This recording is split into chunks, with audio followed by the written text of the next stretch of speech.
Pierre Dorion had a meeting with these players and staff. I don't know who all from the staff were there, where he assured everybody he'd be back next season. Now, I know he has 2 years left on his contract.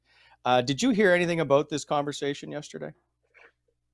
No. So, like, I know that they got into Buffalo a bit earlier than usual yesterday, and Pierre was at the rink today for sure. And in terms of an actual meeting that he had with everybody and said I'm back, that part I honestly don't know. I can certainly poke around a little bit later today.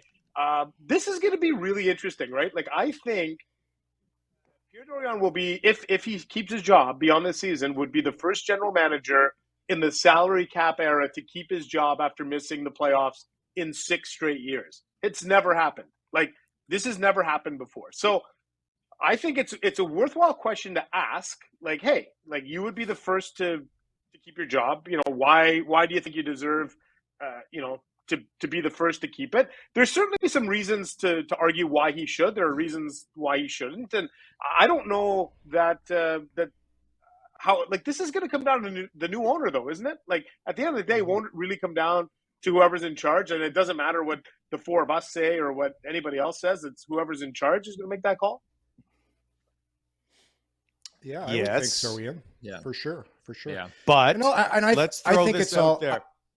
Sorry, I think it's all dependent on which group buys the team too, fellas, because certain groups are more hockey groups, certain groups are more real estate groups, certain groups will have their own people, certain groups might not.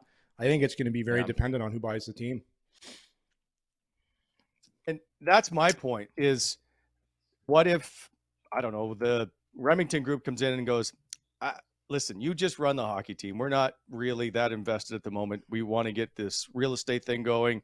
We'll come back to you next year. And, like, do they want to give up 2 years and pay a guy $3 million to not be with the team? They've met, right? Pierre Dorion's been, as far as I know, he's been in with all the ownership meetings when they come to town. So I believe he's got an upper hand. I think he's obviously campaigned to be back next season.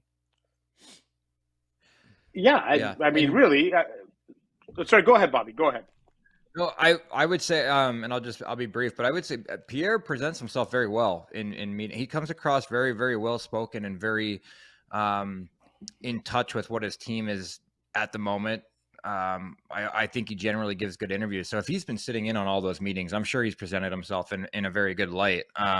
That's not to say everybody that is listening to him agrees with where the team is. But again, I think, to Yorkie's testament, it absolutely matters who buys the group. If a team is if the group that buys it is more concerned, I guess, about getting the building downtown and getting the real estate around it, they might throw him another year or two because they get to build the way they want after the fact that they built what they wanted downtown.